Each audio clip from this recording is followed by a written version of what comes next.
glorious name of Almighty Allah, the most merciful and the most gracious. My name is Muhammad Hasnain. My father's name is Liaqat Ali Khan. I am from Tiknibara. I am reading class 5, Al-Ahsan Education Academy Tiknibara. Nan zamunga topic the structure of flower په باره کې. flower څه ته ویل کېږي؟ کله چې د پلانټ په حصه کې ګل راوټاکلی شي نو دې ته فلاور ویل کېږي. تاسو به لیدلي وي ښایسته ښایسته ګلونه په چمنونو کې، په سکولونو کې او په کورونو کې. د ځینو ګلونو سور رنګ وي، د ځینې شین رنګ وي او د ځینې سپین. مختلف رنګونه وي. اوس به موږ راشو خپل ټاپک ته سټرکچر اف فلاور. فلاور چې دی زموږ سره په مین 4 ګروپونو کې تقسیم شوی دی چې اولني پارټ ته ویل کېږي سیبل. سیبل چې دی زموږ سره د پلانټ اولنی پارټ دی چې دې ته ویل کېږي سیبل. سیبل چې دی زموږ سره د پلانټ اولنی پارټ دی چې دې ته ویل کېږي سیبل. سیبل زموږ سره فنکشن دی they protect the developing bud. Sable زموږ سره فنکشن دی they protect the developing bud.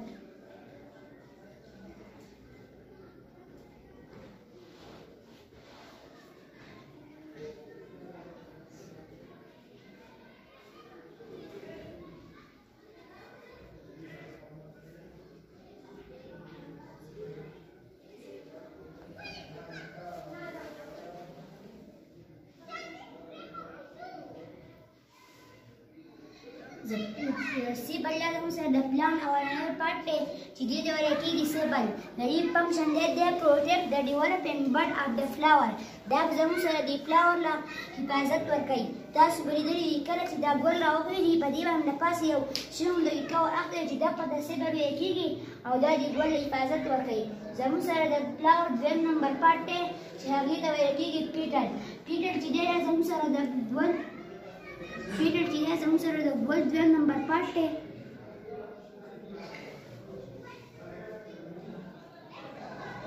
پیټل زموږ سره د ګل دویم نمبر پارټ دی.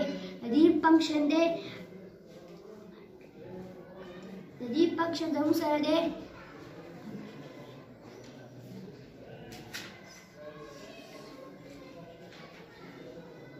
attract insect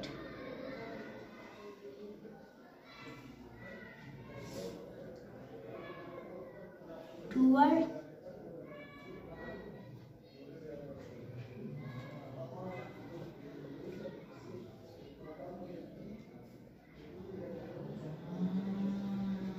پیټل زموږ سره د فلاور دویم نمبر پارټ دی. د دې زموږ سره فنکشن دی attract to insect toward a flower. دا به زموږ سره ځان ته حشرات اټریکټ کوي. زموږ سره دریم نمبر پارټ د ګل دی سټیمن. زموږ سره د ګل دریم نمبر پارټ دی سټیمن. دا زموږ سره میل ریپروډکټیو پارټ دی. دا زموږ سره میل ریپروډکټیو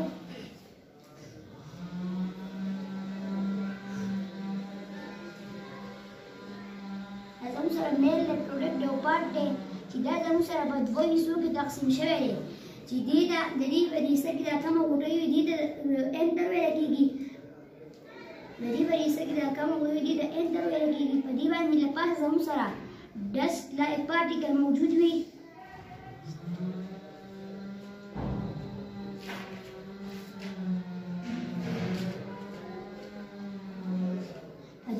انټر باندې پاسه زموږ سره ډسټ لایک پارټیکل موجود وي چې هغې ته پولین ګرین ویل کېږي. او بل زموږ سره د دې بل دویم نمبر پارټ دی چې هغې ته ویل کېږي پیرامډ.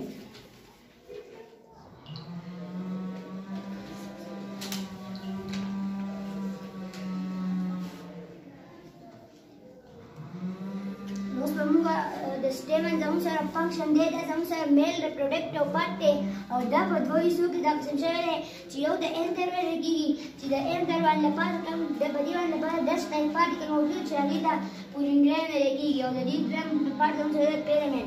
اوس به موږ ګل اخرني پارټ څلورم پارټ چې هغې ته ویل کېږي کارپل. د ګل څلورم نمبر پارټ زموږ سره ویل کېږي کارپل. د دې زموږ سره فنکشن دی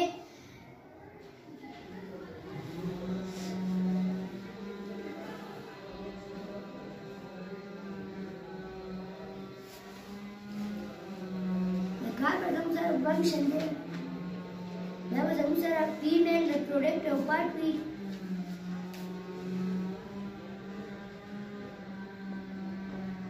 دا زموږ سره فیمیل ریپروډکټیو پارټ دی چې دا زموږ سره به موږ دې ته بل نوم وایو سټیګما دا زموږ سره به درې حصو کې تقسیم شوی دی چې اول ته ویل کېږي سټیګما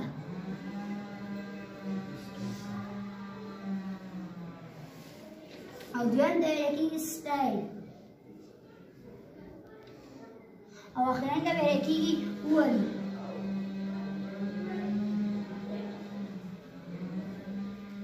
کله چې دلته په دې انډ باندې پاس دا کم ډسټ لایک پارټیکل موجود وي پولینګ ګرین دا چې کله راشي د فیمیل سټیګما باندې ولګي د فیمیل سټیګما زموږ سره راشي سټایل ده د سټایل نه اوولي ته راشي د اوولي نه بیا اویول جوړ کړي د اویول نه بیا نیو سیډ یا نیو فروټ پیدا شي او مونږ وایو کله چې د میل اینډ د فیمیل سټیګما د پولینګ ګرین لاړ شي نو دې ته پالینیشن ویل کېږي او مونږ به باید وایو کله چې د میل ګیمیټ او د فیمیل ګیمیټ فیوژن وشي نو دې ته فرټیلایزیشن ویل کېږي تاسو اوس په دې باندې پوه شوئ؟ क्लिपिंग पा रहे हो